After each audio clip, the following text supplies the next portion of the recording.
ntandikwa ebigambo byaffe kusibirira nga naffe tetwejjaamu. Ekisookera ddala okwebazanga Allah obulamu bwonna. Kigambo okwebaza abasinga ku Allah tetukiwadde budde, tetukitaddeeko birowoozo, tetwebaza Allah. Ekyewunyisa muntu asobola okwangala mu duniya nga tamanyiyo Allah mbu kyamukolera n'ekimu olw'obuzibuzibu obutonotono bwazasanga mu bulamu. Obuzibu mu bulamu bw'atyo Allah bwabuteekateeka era yabitugamba, laqad khalaqna al-insana fi kabadin, twateekateeka obulamu bw'omuntu nga buteekwa okubamu ku mitawaana. So tubisuubirenga okusoomoozebwa, obuseera obw'okuluma, ebiseera by'okuluma obugigi mu bulamu biteekwa kubaamu. Ate oba ebiseera ebifaanana bwe bityo eby'obugigi n'ebimu nga tobirozangako byali mu bulamu bw'ababaka Allah be yatuma. Kati gwe gwani? Bwabanga Allah jalla jalaaluhu teyawangaza Muhammadin sallallahu alaihi wasallama mu bulamu bwa kaserengeto kokka, omubaka we khairu khalqillah, asinga ebitonde byonna, yayinamu ebiseera eby'amaziga, yayinamu ebiseera eby'okunyigirizibwa, n'akubwa okutuuka amannya agamu okuvaamu. Teyawangalira mu bugagga, talina maka ge yaleka ku duniya nti ekikomera kiri awo kiteredde, yaleka faamu, yaleka amataka.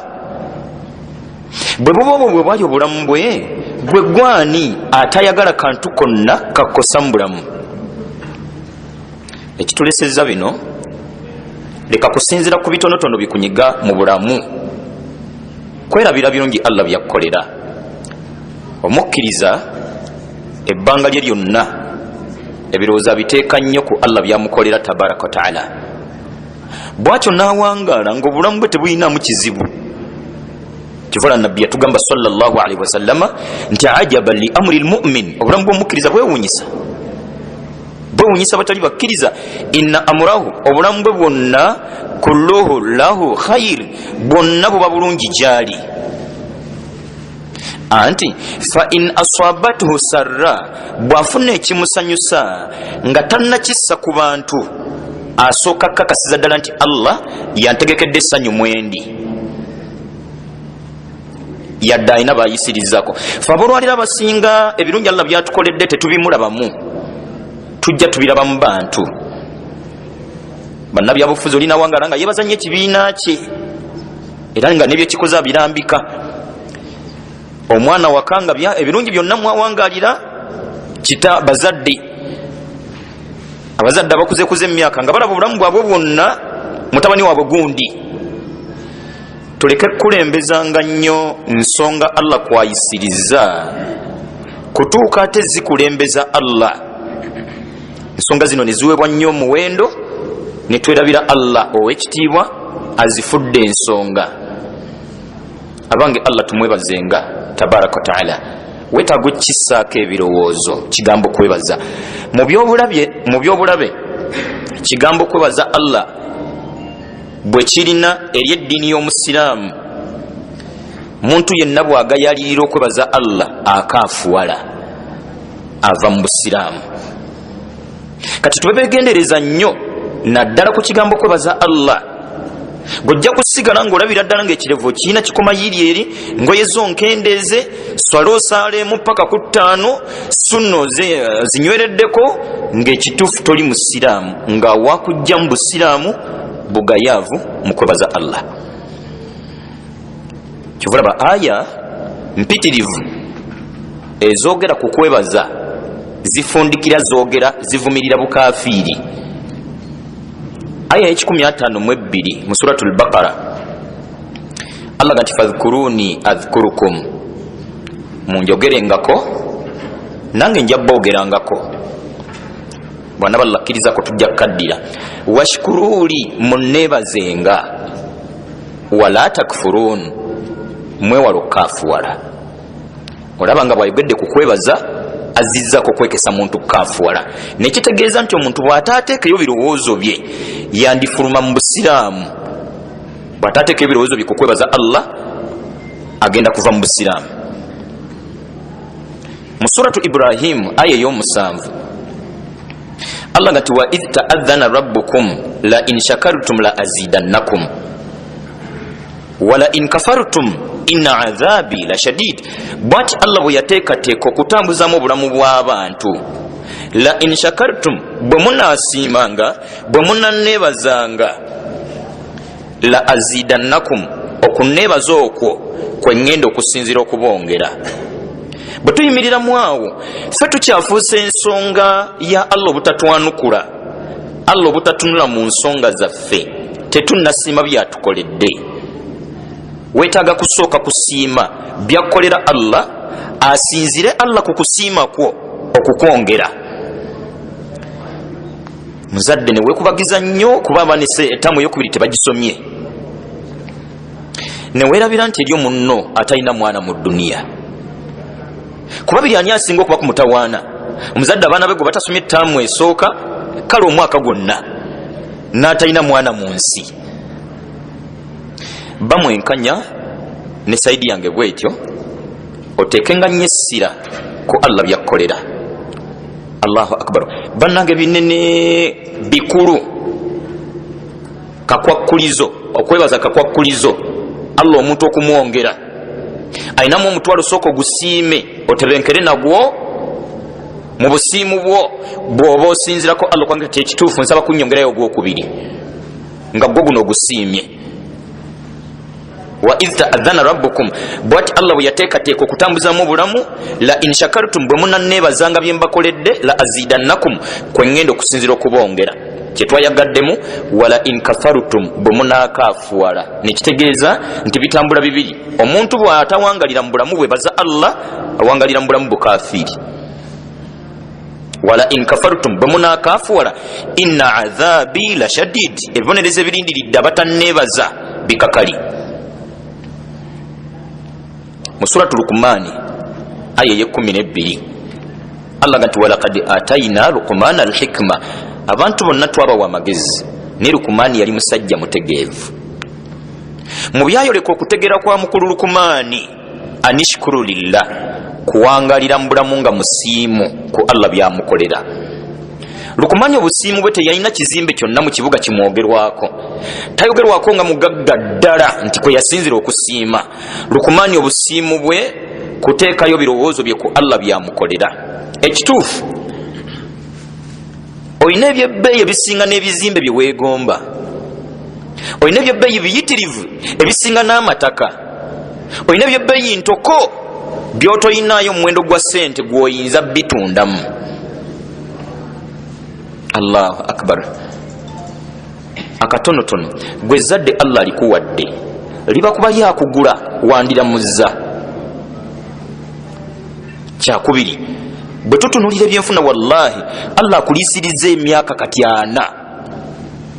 Lwaki gwe togawadde budde nojja otunulira ennaku 3, ennaku 2, lunaku lumu lwotolidde kyamisana nga nti nze simanyi Allah kyankolera, nga mbonyeebonye ku kyemisana kimu ku nnaku 2, muntu nalwalira emyezi 3, nalabira ddala nga talina kalungi konna Allah ke yali amukoledde, kuba obulwadde bumulumidde emyezi 3. Emyezi 3 olina emyaka emeka? Ku myaka 41 Allah bwakulwalizaako emyezi 3, gwe muli olaba bamwenkanya okwennyika. Tumwebaze Allah. Mu byalaga Lukumani nti yali musajja mutegeevu kuwangalira mu bulamu bwe baza Allah.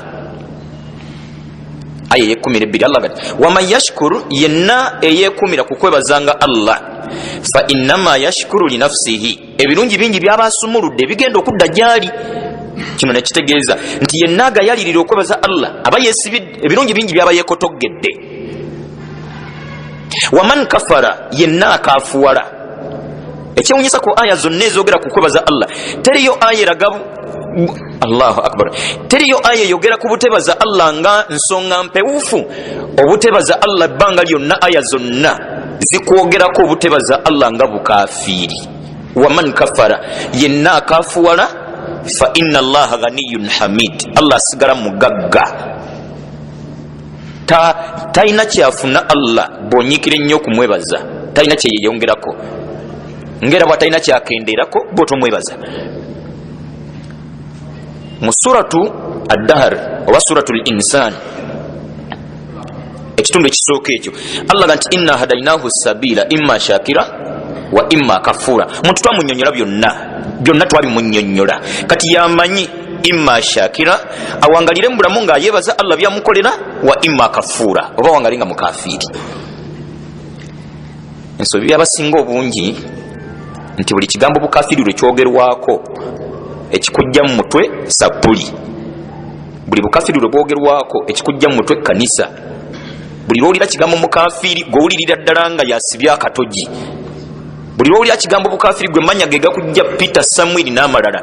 Nedda, nabyo bituufu, naye ne Sula asobola okuwangala nga mukafiri. Sumaya nga talina sapuli yonna nga ne ku mutwe abisseeko asobola okuwangala nga mukafiri. Ensobi y'abasiraamu abasinga obungi tetwatwala buvunaanyizibwa kwetegereza obusiraamu buno bwawe buyingirirwa, era ne tutatwala buvunaanyizibwa omuntu kufaayo kukakasa nti naye omuntu bwayingira mu busiraamu yeesibiramu tasigazayo mukisa gubuvaamu. Kati olubugayaavu bwaffe ku nsonga ezo bbiri, esooka obusiraamu buno buyingirirwawa, eyokubiri obusiraamu oli bwabuyingira biba biwedde tabuvaamu. So nga tekituufu kiri nti obusiraamu bulina bwe buyingirirwa, tebuyingirirwa gwe oyagala nga basinga obungi bwe twabitwala. Abasinga obungi twekakasako obusiraamu buno buli muntu n'ensonga ze, abamumanya ajja n'okakasa nti gwe Zaidi, taatawo yali Sulaimaani, jjajjawo Jamada, eyayazaala jjajjawo Budarakamaani. Kati nga bw'osengeka amannya ago gw'owulirira ddala ndowooza nga n'okusala tekyetaagisa, ate oba oledde bannangwe omuntu asobola okuyitwa amannya gonna nga g'abasiraamu nga si musiraamu bw'atafaayo kwetegereza busiraamu buno obuyingirirwa. Tuza nekino katuyogerere ddala, era ekitutawaanya nga abasiraamu mu ggwanga eryaffe lino kivaawo. Twajjumbira nnyo ebitegeeza okufaanana abasiraamu ne tugayaalirira we buyingirirwa. Twajjumbira nnyo ebitegeeza okufaanana ne tugayaalirira wayingirirwa. Omuntu n'asuubira nti kasita bamuyita Hasani, era oli omubuuza nti Sseruganda oli musiraamu, n'amwenya nakubuuza nti Bajjamiiru baba baki? Sebo, Bajjamiiru baba baki? Ne yeerabira nti owekitiibwa Muhammadin sallallahu alaihi wasallama ne be yawangala nabo bwe yabakoowoola abasiramuka n'abaagaana, wabula ebitundu kumpi 95 ku 100 ku baasiramuka amannya ge baayina nga tebannasiramuka baagasigaza nga basiramuse. Ebitundu kumpi 95 batono nnyo abaakyusibwa amannya nga basiramuse. Umaru mu bukafiri yali Umaru, bwe yasiramuka n'asigala nga yaani Uthman, era yali Uthman, bwe yasiramuka n'asigala nga ya Uthman. Bilali yali Bilali, bwe yasiramuka asigala ye Bilali. Kati ekyamannya si gwe mulyango omuyita okuyingira mu busiraamu, nga n'ekyokutayirirwa bwe kitali mulyango. Babusinga tukiraba nga nsonga nkulu nnyo. Abange tukuze abagisu bakomola, tuyinza okugamba nti tukuze basiraamu. Kyakubiri, oluvannyuma lw'ebbanga eddene bannabyabulamu bakizuula nga kigambo kutayirira kyetaagisa nnyo eri omusajja, era ne bakita. Ntegerekeka tuyinza okukkiriziganya nti kati bakkiriza abantu basiramuke. Abanga omuntu asobola okuba omutayirire nga si musiraamu, ng'omuntu basobola okuba n'amannya g'abasiraamu nga si muki, nga si musiraamu. Ndowooza Hussein Barack Obama teyabuvaamu buvi, ekyo badde okimanyi nga ye Hussein Baraka, ndowooza gogombi ga ndibadde gaffeeno, teyavaamu buve, tabangako musiraamu. Nga ne wano tulina abakazi bwako amannya g'abasiraamu nga lye lyamukalako. Munnamagye Shaabani Bantaliza goloza Shabani yali alinyeko masjidi yonna jeno Salim musiri yaffe musiramu n'abalala. Tata wewe ekitiibwa Muhammadin sallallahu alaihi wasallam yali ani? Abdullah teyasiramukako. Mama we yali ani? Amina teyasiramukako. Kati please ekyamanya kisobola okuba ekirala n'obusiramu ne kiba kirala okujjako kuyekka tutto obuvunanyizibwa n'anoonya eddiini eno wawe yingirirwa. Twavudde ku kibagambo bukafiiri, tufeeyo nnyo Allah tumwebaze.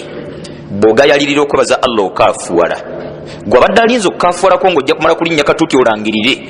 Nedda, yadde n'alangiridde aba avudde mu busiraamu, naye n'agayaliridde okwebaza Allah naye aba avudde mu busiraamu, era bombi baba si basiraamu. Gwe leka kutwala olinga eyakola ekinene ennyo, oyo yava mu busiraamu. Wallahi bangi ababufaanana tetubuli. Nkulamira sejjamu okwebazanga Allah tabaraka wa taala wantu aweetaaga okwegendereza ennyo, nga bw'otegenderezaawo ova mu busiraamu. Weetaaga okutunula ebirungi ebingi Allah byakkolera, gwe kennyini obimanyi. Allahu akbar. Nyina lwe nasalirawo nessola ndowooza yali asiri bwe mba serabidde. Seeko omu n'atusomesa wano yakozesa luzungu nenzija ndobalobamu obwasoboka, naye mu bye yatugamba nti Allah ow'ekitiibwa ku muntu yamusaako systems ziri 10. Systems 10. Ekigambo system sanyikira luzungu nnyo kikuvuunulira, yadde nkuze nkiwulira ngera bwe mmanyi nti oba oliawo bangi abanfaanana. Kati kivuunulire munzivuunula gwe neekwanguyira. Ebimu nabisomako mu primary byayogera naye nali sibiwanga birowoozo. Najjajyo system emu yagiyita digestive system, system ya byammere mu lubuto eyo. Endala najjagiyita nervous system, endala najiyita respiratory system, najja tukonera ku circulatory system n'endala. Systems ezo ku mubiri gwo kwennyini tolina gyo managinga neegi ddala eriwa Allah gy'ayinza okuvaamu. System y'okussa eno ffe abamu namawugwe tetumanyira we gali munde, nga bamu kubo okukakasiriza ddala ndi omu kubo sinza kukwatira nti eriwugwe liri wano oba eddala yamanya Allah we yagassa. System y'okussa yani agifuga kugwe kennyini, tayinza givaamu essaawa emu n'ogimanaginga. Kati bingi betwetaaga okulowoozaako, gwe omusaayi munda omwo ani agutambuza? Allahu akbar. System y'obusimu eyo nervous. Kati gwe kennyini gwe wetaaga okusiriikirira olowooze ku Allah byakkolera, wakati mu kwebuuza nti naye ddala bw'abaako Allah n'ekimu kyavuddemu mu byankolera nnyinza kuddukira eryani? Musayi nga Allah guga toddamu kutambula okubira mama Sumayya ayinza okugutambuza?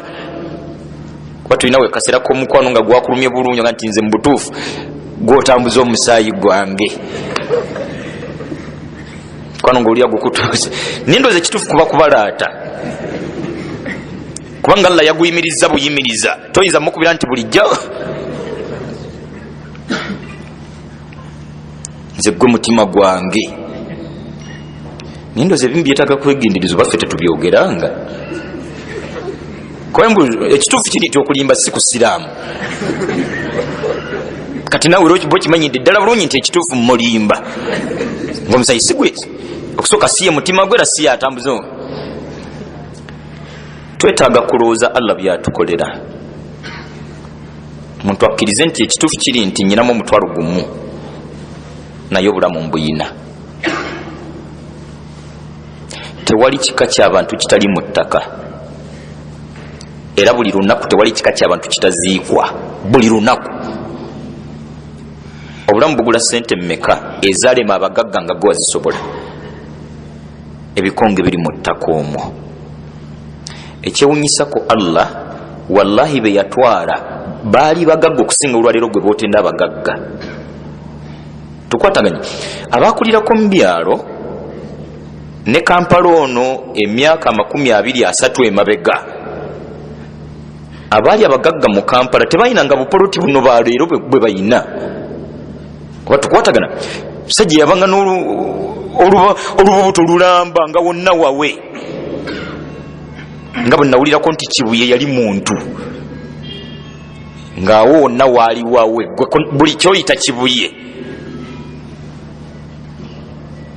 bali mu ttaka. Okusembeza eyaliko mmeya wa Kampala mukulu Sebana Kizito mu bugagga bwo bwonna ali Kalule mu ttaka. Ebyo byewetaaga okulowoozaako. Kitaawo mwamuziika emyaka 3 egiyise, gwe wali omusinga magezi, wali omusinga migaso, wali tuzise ba ministers. Twolekedde okunzika Ramadhan tuzise Honorable Abiriga omukiise. Ffe bangi tebatukokonyangako yadde ku bwerusi, nza gamba bino sibangako yadde moneta, okusoma kwonna sibubangako. Kati ekyobulamu kiwa omuwendo, yadde bulimu ebitatambula bulungi naye weebuli. Byo bitatambula bulungi mu buli mbeera yonna biteekwa kubaawo bw'ati Allah bwabitegese. Okusooka, la yusalu amma yafalu, Allah tabuuzibwa ku kyabasazeewo okukola kubanga wa bitonde bye. Eyakubye bbulooka ze ne zijja bulungi ziyinza okumuwa amagezi kuwa waabazizimbisa. Bw'anoda we zinazimba ekikomerezo ziba zigenda kuzimba kiki? Ezinazimba effumbiro zizimbe effumbiro, muggyeko 2000 zizimbe toyireeti nga tayagala kumanya. Tuli bitonde bye Allah. Buli konna kayagadde tukola mu bulamu wa ddembe ng'era bw'atamala kwebuuzaako ng'akuleeta mu dduniya. Kati yeetaaga kumala kunnyonnyola ku nsonga yonna gy'asazeewo mu bulamu bwo. Tuleke kulemwa kwebaza Allah lwa bitonotono ebijja bitutuukako mu bulamu, wabula tuwangalire mu bulamu obusiimu ddala. Wallahi olw'okuwa omuwendo Allah byatukolera. Kigambo obulamu tekiinaayo wajje kitundwa, tekiinaayo omuwendo gwa ssente gukigula, tekiriiko muyivu, teyakisaako Allah mugagga, teyakisaako nsonga yonna si bukulembeze. Asobola Allah okuleka omulalo ku kyalo n'atwala kiyamaani ngera Allah bw'atutte ba ministers nga wallahi mu Kampala wakati tutambula bigere 15 nga tonnasanga mulalu. Ye Allah wangalira mulamu obumwebaza wakati mu kuteekesera ku Allah byakoledde wekitiibwa. Wetaaga bbiwa budde bingi, omulimu agukuwadde, wasoma nnyo, ntegerekeka kikyatatuwadde. Kivala mu suratu Ibrahim aya 36 Allah ngati wa ataakum min kulli ma sa'altumuhu, Allah bakoledde bingi bye mumusabye ne bimutamusabye. Tusobola okuba benkanyanze naawe nge ebbanga liwamala mu kyalo olina olunaku lwasaba Allah nti nsaba kuntwala Kampala, gwe nero genako ku musaalo Allah w'ekitiibwa nsaba kunzija eno Ngogwe, nsaba kunzija eno Bulyankuyege, nsaba kunzija eno Masaka eyo wansi gye batuzaala. Wali obimunnyonnyoddeko, kyatuuka butuusi kiseera nga Allah n'asalawo akuleeta e Kampala, era ayina be yasalawo okulekayo, era gye bali. Tusaana kumwebaza. Saidi y'okwebaza Allah njagala nveeyo n'okukuutira nga bwe neekuutira okuzzangayo lutambiko Allah gy'akujje, gy'akuyisiza Allah. Lwaki tozzaayoka ebirowoozo n'olwaleero otunulire Allah waakutuusizza? Ensobi abasinga obungi mu bulamu bwaffe Allah tetumulabamu, tujja tulabamu nsonga. Allah kwe yayisiza ffe ate bye tubiibiita. Muntu nakola ng'ayagala nnyo sengaawe kuba mbu ye yamukuza nzo yanfudde kino kyendi. Entegere efaanana bwe etyo yeekaafuwa z'omuntu. Allah kumuggyako byakkolera kubituuma kitonde kirala. Kanveewo n'ekyokulabirako kimu kukwebaza Allah. Lwaki omuntu akafoola bw'ateebaza Allah?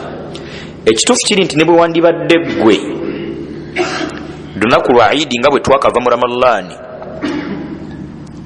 n'ogula enkota z'amatooke 2 n'enkoko 2 n'ogulirako ennyama, na byonna ebinaakozesebwa ku Eid n'obiwa wa bodaboda n'abisibako n'omusasula, gwe n'olinnya eyiyo ey'ebintu n'ebagoberera, ne mujja mutuuka awaka ati ne yeebaza nnyo owa boda ereese ebintu nga takunyiza kigambo n'eki. Sebo wa boda weebale nnyo, weebalire ddala ng'afukamidde, oli wali oyimiridde era mutima nga nti omusajja ono sijja mumusasula. Kimu ekyokubiri, kiki ekiri wano? Awo wennyini oteekwa kuva mu mbeera. Simanyi yayinza kunkakasa nti nze tekirina kyekinkosaamu naaka. Bwe buba bufumbo butaataagana, awo wennyini wokubirira senga nga nti nze ono simutegeera, kino akinkoze kati omulundi nkigenderedde. Okusooka nkuba essimu alwawo zikwata, endala bwe zivuga zikwata mangu. Kati ate olwaleero kyankoze kimazeemu bumazi, mpulira saagala na kumulabako. Akoze eki? Omanyi okugula ebintu byonna n'embitikko owa boda, nayeebaza owa boda mu maaso gange nga tannyeze kantu konna.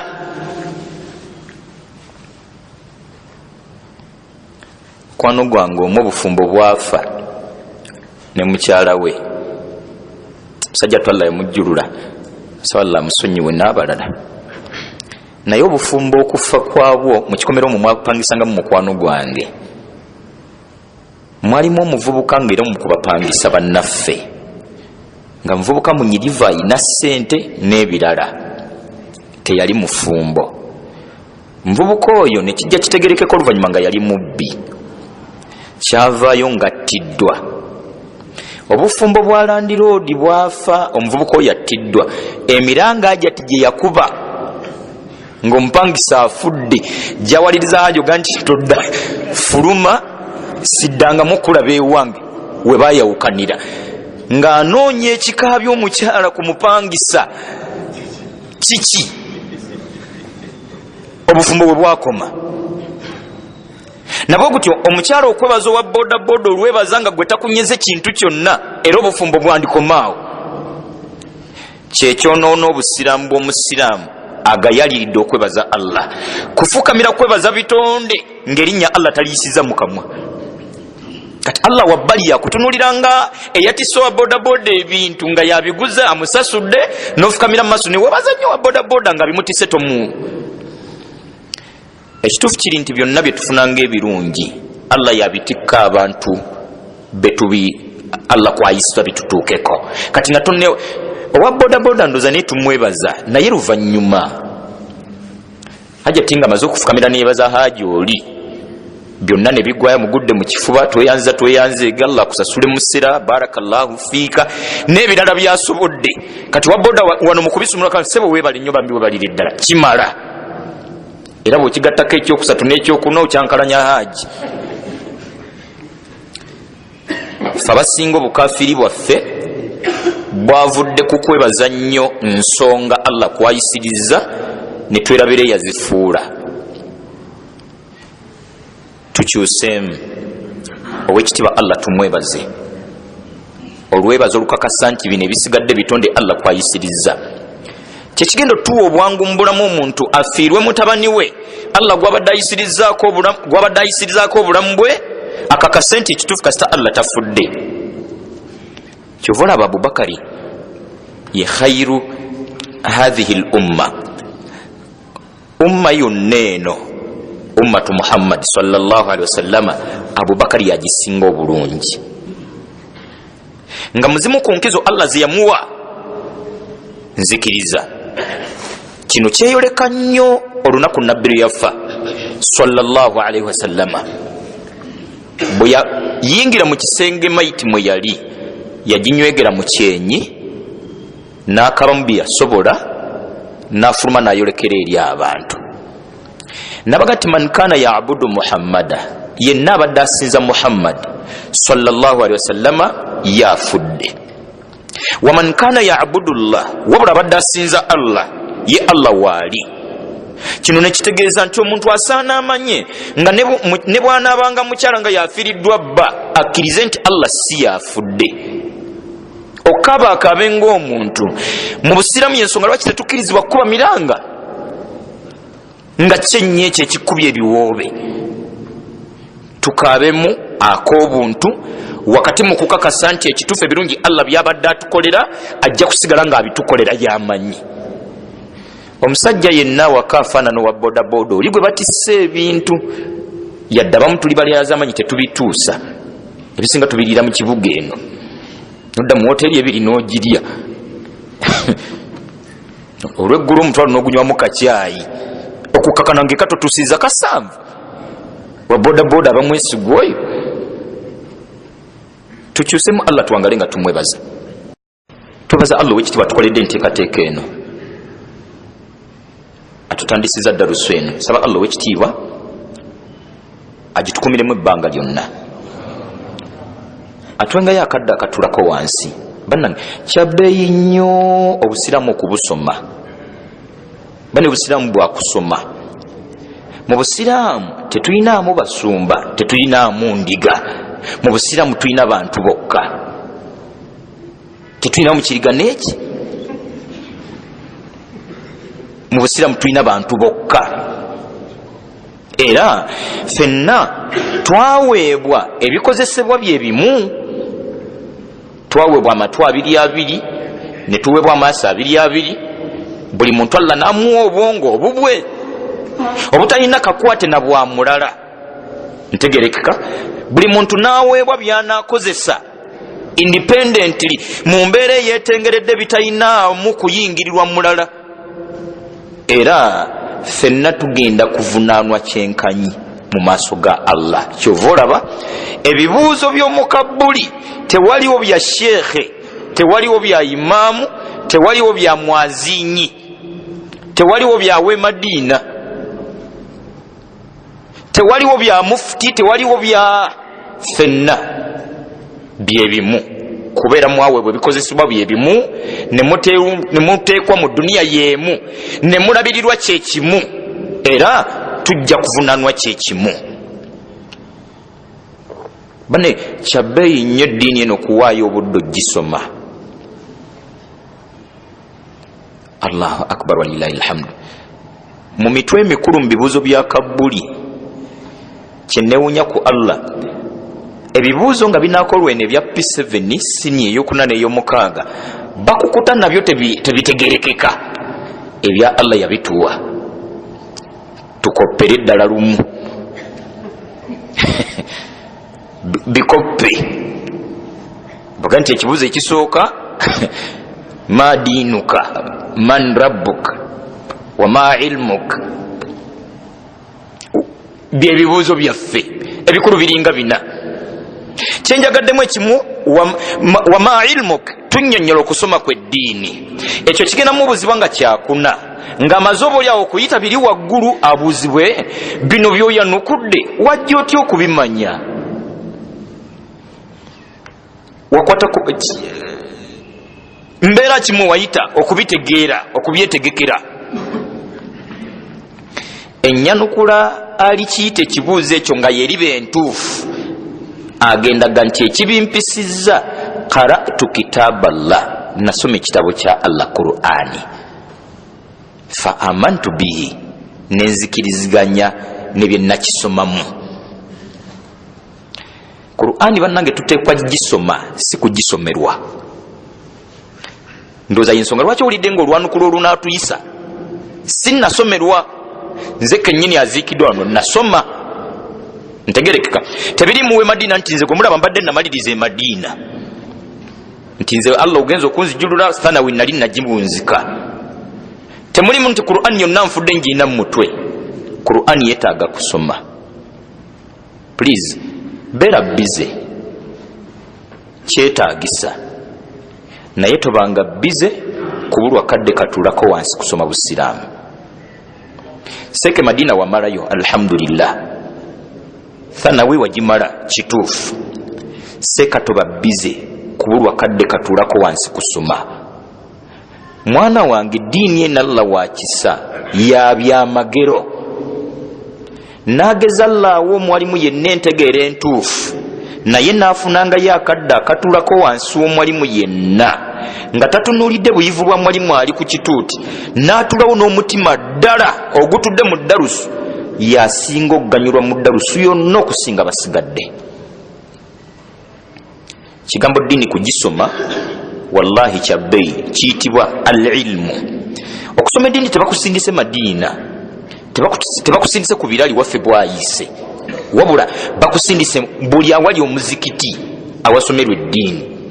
Babbiza olw'emmande, babbiza olwokubiri, olwokusatu luweeyo, babbiza olwokusatu n'olwokuna waayo olw'omukaaga nga ddwe wasalawo nti bisimillah ku lw'omukaaga nnyina ddalusu mwensomera.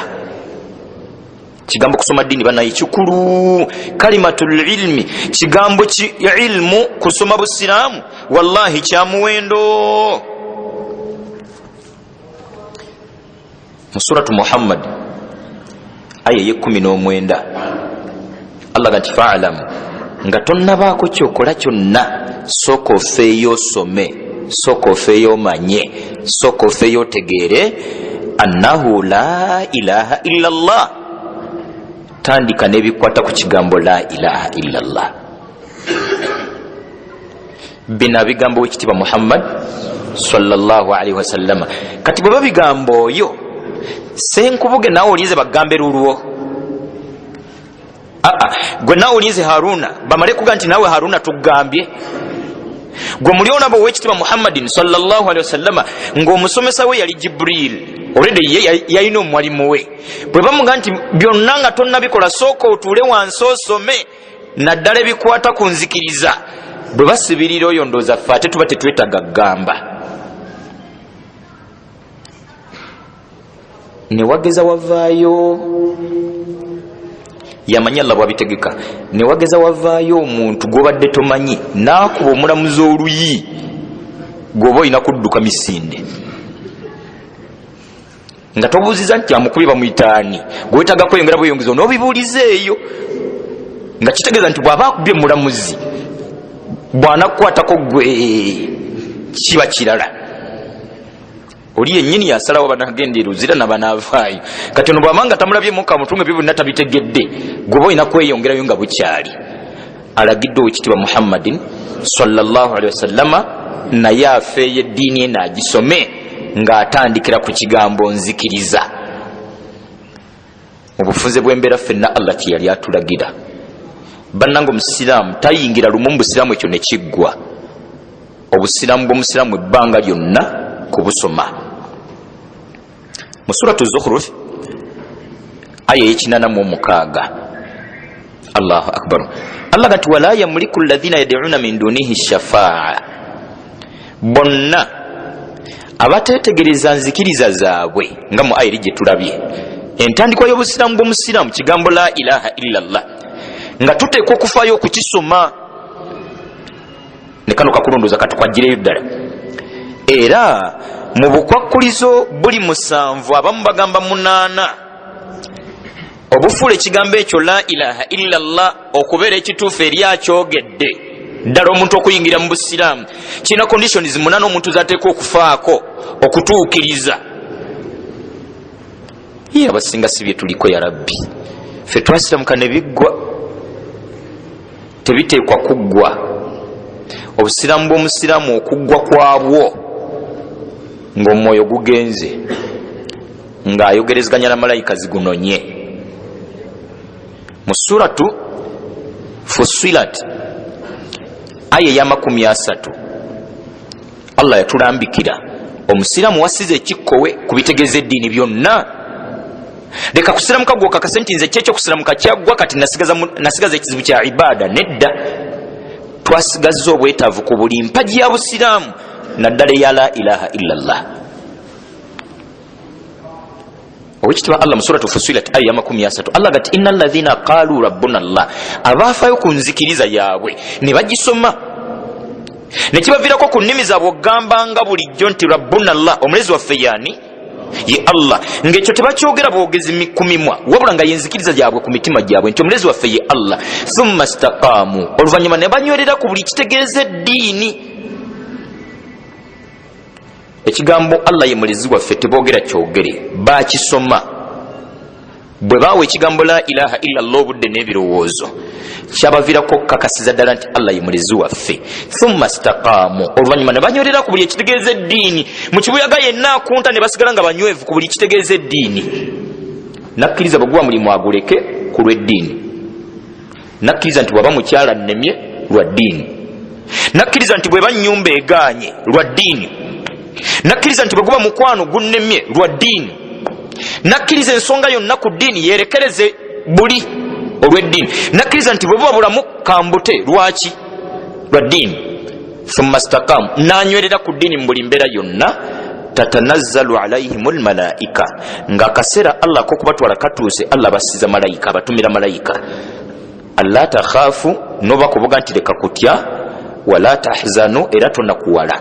Kati ebigambo bya malayika ezo nga bano banyini mulwadde bakakasa nti yazibye mu mwali awo yaba ayina bayogerezaganya nabo mu kaseera k'okgendera ddala enjogerezaganya eyo omuntu waawummulira. Era zimuga nti wa abishiru bil janna tukuleetedde amawulire gasanyusanyuka na jjana allati kuntum tuadun bulijjo gyolaganyisibwa. Awo musiramu awummulira ku bibadde bitegeeza dinakiriza nti alhamdulillah mpangudde. Fe abasiraamu kane biggwa nsobi tuteekwa okwebanja buli akakwata ku ddiini okuviira ddala ku kigambo la ilaha illa Allah. Tetulina bwe tujja byebanja, tetulina bwe tujja bituukako okujjako nga tutudde wansi ne tusoma, nga tutudde wansi banayi ne tusoma. Ddiini ya kusoma eri ffenna. Ow'ekitiibwa Allah mu kisa kye okutubuza kye tuneekwasa tatusasuza mwendo gwonna. Simanyi yo darusu wano mu kibuga gye baga nti okugiyingiramu ya mutwalo oba ya 5. Darusu zonna gwe bojja otula butuuzi oba oyina ekitabo gwe tuula n'atayina bane tutule wansi tusome. Eddiini eno tejja tutegererwa yonna. Lwaki eduniya tetwakkiriza bagitutegerere? Eduniya omuntu asala amagezi mu buli mbeera yonna abyetegerere.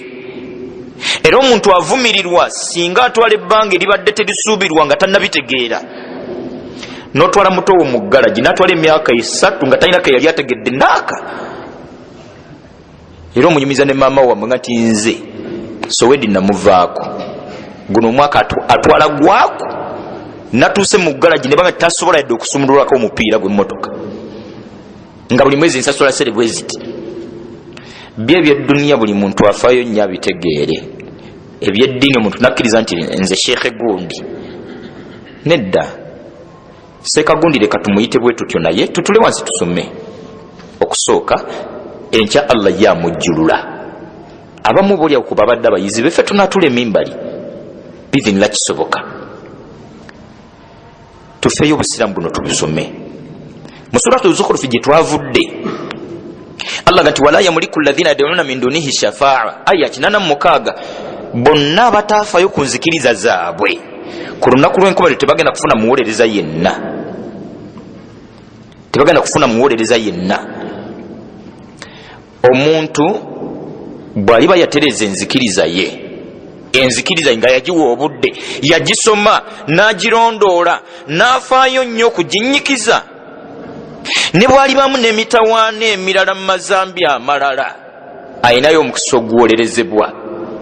Imma nga nabbi sallallahu alaihi wasallama y'omu kuba n'amuwolereza. Allahu akbar. Hadithi wali Abu Huraira nga nabbi yagamba sallallahu alaihi wasallama nti yenna alifayo ku kigambo la ilaha illa Allah olufayo lw'obuvunaanyizibwa y'omu kuba aliwolereza. Ekyokubiri, n'abaakola emikwano egy'obuvunaanyizibwa nga ye mikwano gye ensonga ye yalinga ddiini, bw'aliba Allah amugeredde n'asookako mu muliro ng'ayinayo mikwano gye giri egyayingira ejjana, ayina Allah baalikkiriza oluvannyuma lw'okumuwanjagira. Era banne tukole emikwano egy'omulamwa, tukole emikwano egy'obuvunaanyizibwa. bino ebyedduniya leero omuntu omwagaddeko sente nkya taziina. Alhamdulillah wa bihi nasta'inu fi umuri dunya waddin. Afdalu salatu wa atammu taslima ala rasulihi al-amin sallallahu alayhi wa ala alihi wa sahbihi ajma'in. Tuli ku bukulu bwa kusoma oluvannyuma olw'okubanga twatandikidde ku bukulu bwa kwebaza Allah tabaraka wa ta'ala. Obwabbize tebujja kuggwa. Allah tagenda kulinda kumaliriza byokola. Gwe kennyini olina kweprogramminga ofuna obudde obutulako wansi okusoma. Talina Allah gwe yali ajjuludde nga byonna byabadde akola bimaze, taliiyo. Era n'embeera ye bwerifaanana nga nawe Allah akututte. Ofisanga yakadde n'otula wansi obusiraamu n'obusoma naddala ebikwata ku nzikiriza. Tuwadde ku aya ya 86 mu suratu Zukhruf nga Allah ganti wala yamuliku alladhina yad'una min dunihi shafa'a, bokka oba bonna batafayo ku kusoma na gogola na kuzza bujja nzikiriza zaabwe tebagenda kubaako muwolereza. Ne tugamba ku lunaku lw'enkomerero omukkiriza yenna yafaayo ku bukkiriza bwe ayinawo chansi y'okuwolerezebwa. Owekitiibwa Muhammadin sallallahu alaihi wasallama bannabbi bangi baweebwayo akenkizo nga bannabbi, baweebwayo olusaba olwanukulwa bannabbi abasinga. Nabbi Sulaimaani alaihi salam n'asaba Allah amugaggawaza olugaggawaza amuwa obukulembeze nga la yambaghi li ahadin min ba'di, bw'atagenda Allah kuwaayo mulala, era Allah n'amwanukula. Owekitiibwa Muhammadin sallallahu alaihi wasallama ye olusaba lwolwo teyalusaba, yalutereka ng'agenda kuvunnama maaso ga Allah ku lunaku lw'enkomerero. Allah amukkiriza abeeko baliwolereza. Saba Allah ekitiibwa tuteeke mubo. N'omulala aliwolereza, omukkiriza yenna yatereza enzikiriza ye, bw'aliba Allah musaside n'ayingira ejjana ayinayo omukisa ogugolereza egimu ku gyali mikwano gye. Bwe balituukayo mu jjana muntu agenda kuyisaayisa amaaso, agenda kwezuula ng'ayina mikwano gye gye yasalanga nagyo, gye yasibanga nagyo, gye yalinga nagyo mu ddalusu nga tabalaba. Balinawo chansi ennyonnyola Allah ku bannaabwe bwe batalaba, Allah agenda batuma bagende mu muliro babajjeyo. Kati Allah gati wala yamuliku alladhina yad'una min dunihi shafa'a, bonna batafeyo kugogola nzikiriza zaabwe tebalinayo mukisa gwa kuwolerezebwa. Ani aliwolerezebwa? Illa man shahida bil haqqi, okujjako yayina la ilaha illa Allah ey'amazima. Ey'amazima eno aligifuna atya? Wa hum ya'lamun, nga yafaayo n'agisoma. Tutulenga bannayi mu ddarusu tusome. Mu ddarusu ezo ze tunajjanga tutuulamu kijja tukolera emirundi ebiri ekisooka. Mu kutuula okwo okusoma wallahi kulema ebirungi ntoko ngera bwe tujja bbira boolyawo mu lusoma lwaffe olujja insha Allah byetubadde tufiirwa, ate byetutayinza kufuna gye tuwangalidde. Darusu egenda mu maaso olina gy'oli eyo toyinza kufunayo ebirungi byobadde ojja kufuna mu darusu. Tutulenga wansi tusome. Funayo akaddu, funayo olunaku mu wiiki lwotulako wansi, obeeko byoyongera ku nzikirizayo, obeeko byoyongera ku ddiini yo. Saba Allah ekitiibwa tuwe obudde mu butuufu obutulako wansi n'emitima emimalirivu kukubaako byejongera ku ddiini yaffe. Waqala ta'ala, owekitiibwa Allah agamba mu suratu Ali Imran aya ey'18, Allah ganti shahida Allahu, ajulira Allah, yekakasako Allah ye yennyini, annahu la ilaha illa Allah, nti ekituufu tewaliiwo kisinzibwa mu butuufu okujjako Allah. Ekyo si ye yekka, wal malaika, ne malayika zikiwaako obujulizi ku bye zimanyi ku Allah, zikakasa nti yateekwa okusinzibwa mu butuufu. Abokusatu abakakasa obukakafu bw'okusinzibwa Allah nga yekka yateekwa okusinzibwa mu butuufu, wa ulul ilmi, n'abafuddeyo okusoma eddiini. Tunuulira ensengeka, Allah, malayika batuddenga mu ddalasa, Allahu akbar. Bane tutulinga mu darusu bera bize byonna bikumalewo byonna bikutwale funanga yakadda katulako wansi obeeko byosoma. Allahu akbar. Wallahi tomanyi lutula lufanana luti na ndalira zifanana luno kyezitegeeza mu maaso ga Allah. Nga tuyitiddwa mu ntula nyingi ezitalina nnyo olyawo makulu. Abantu tubadde mu ntula za kulonda erusi ne tusiibayo n'abamu tuzzeeyo n'olwaleero n'otwala obudde bwenkakasa nti toyinza bugerageranya ku budde bwa ddalasa. Abange obudde obutwalwa mu kulonda bwe butono oba obwa darusi bwe butono.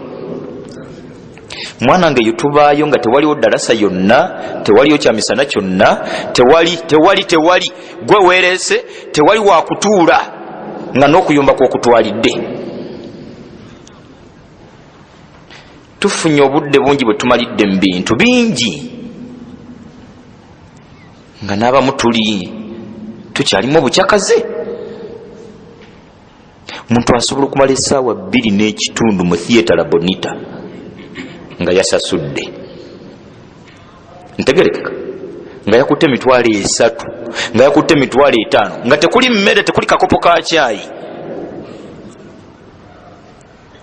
nga talina mukyagenda kuyigamu ng'oggyeko. Kyennebaza ku Allah ekirungi n'amannya ge batuuma ebintu ebyo mbutuufu bw'oba wakufumiitiriza gaggobayo bugobi. Nawulirayo bye bayita akandolindoli, kuba bakulowooza eyo oba ogenda nti ogenda olaga wa ssebo era gubaga nti kanzije nyina we neekonakoona gwekyogerekeka mu banno nti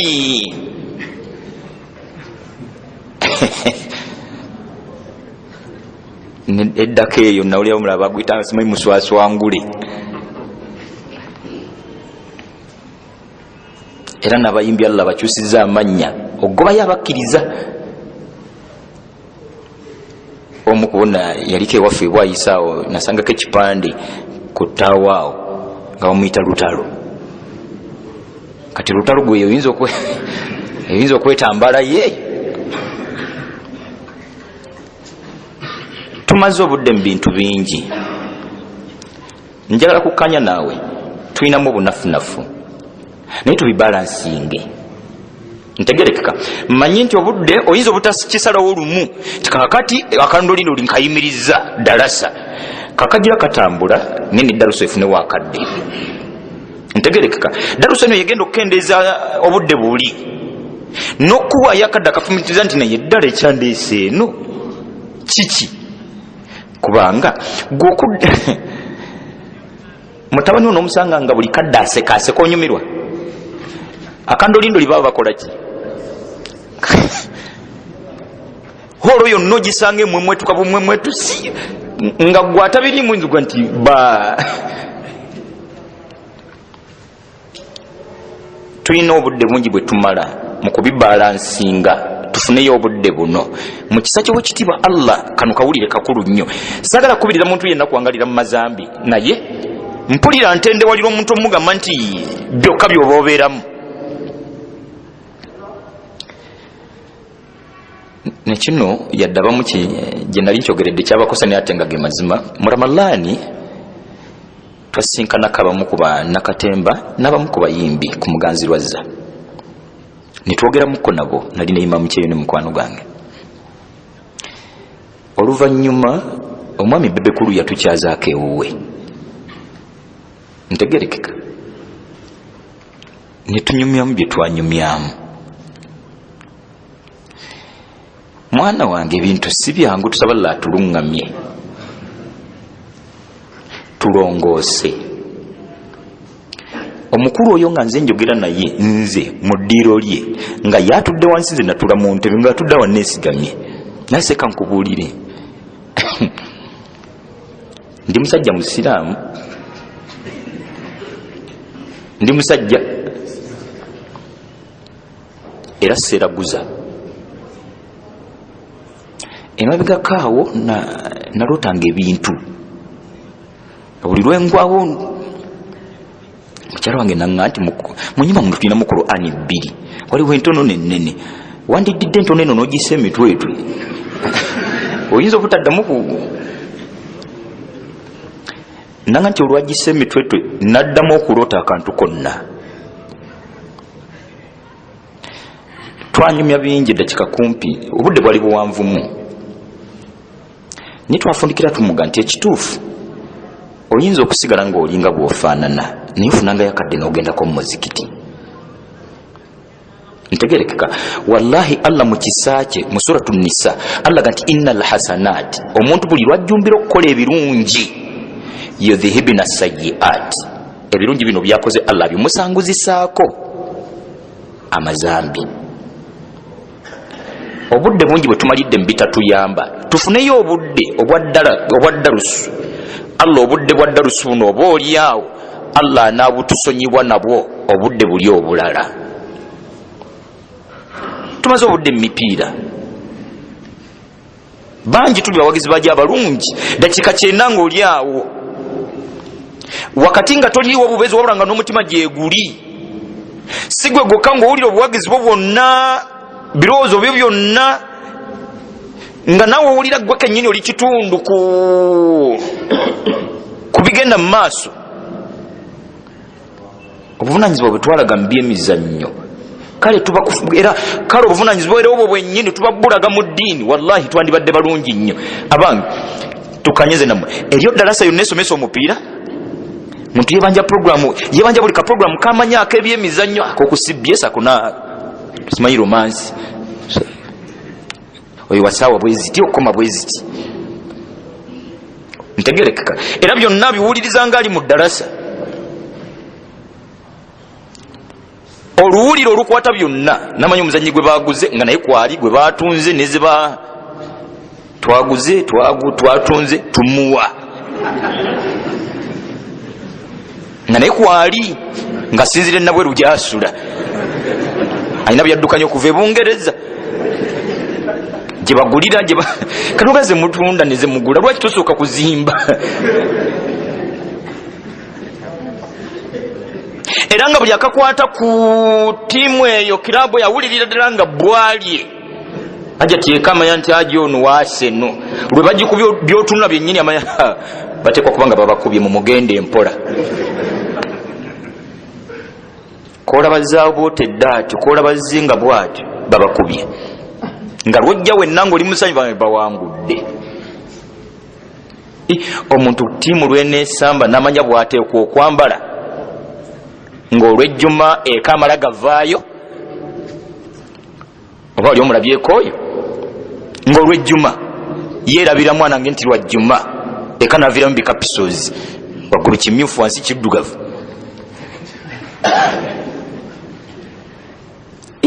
Ne tubeera waka bamu ku balinamu obukkiriza tusaba Allah atunyweza atwongera obukkiriza miskini n'obeera waka ng'olinayo ekikanzu ekigenda ku muzikiti lwasiibyewo ekikanzu ekigenda wa ekikanzu ekigenda ku muzikiti tekitera kubaako mapesa ku mikono oba okirabye ekikanzu ekyo tekitera mapesa newanawa oluusi wano wabaawo limu haja akutte wane batuna wabere kanzu yo kumuzika nti ali ku muzikiti kiriawo kimala yokisibiri tekyozeddwa. Bingi bitutwalidde obudde tubere benkanya tubalansinge tufuneyo obudde tutuleko wansi saba Allah ekitibwa kadda akakatuwenga obudde tebujja kujja kweyanjulira nti nze ekituufu obudde abyogedde naye obudde bumbula tewaliwo kadde kiseera we bigenda kujja bikweyanjulire nti bulijjo boonoonya tuutuno.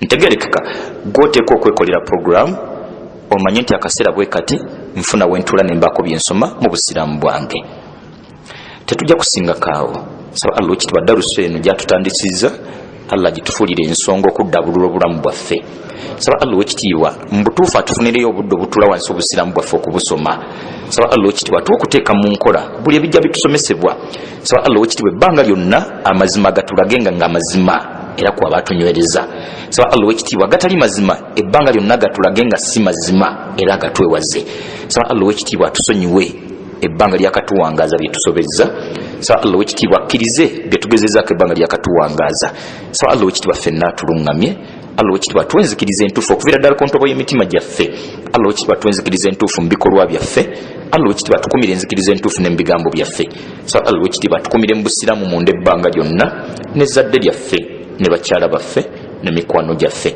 sawa Allah wekitiibwa atunule emirimu gyaffe wakitiibwa Allah gwe watutonda n'ekituufu emirimu gitabanguse sawa Allah wekitiibwa gitutebenkereze sawa Allah wekitiibwa ekituufu tutebenkereze emirimu wakitiibwa Allah ebyenfuna bwe bitabanguka ne ibaada zitabanguka sawa Allah tutereereze ebyenfuna otutebenkereze embeera y'okukusinza sawa Allah wekitiibwa ozza obujja obukkiriza bwaffe sawa Allah wekitiibwa ozza obujja obukkiriza bwaffe sawa Allah wekitiibwa ozza obujja obukkiriza bwaffe sawa Allah wekitiibwa osaasire era osonyiwe baganda baffe bewajjulula betulinako akakwate ne betutayinaako Allah sonyiwa buli musiraamu yenna ali mu kabbuli mwanguyize kabbuli mw'omutadde sawa Allah wekitiibwa olungamye ezzadde lyaffe abaana boonoonese Allah tetulina gye tujja kulaga Allah gwe mulungamya w'ebitonde byo byonna tukusaba otulungamya olungamye n'ezzadde lyaffe ne bakyala baffe n'emikwano gyaffe gyonna okutwaliza wamu n'eŋŋanda zaffe sawa Allah wekitiibwa daruso eno gitukuumiremu ebbanga lyonna ne daruso endala zonna okutwaliza wamu sawa Allah wekitiibwa olungamye buli yenna atali musiraamu alinamu akalungi eri obusiraamu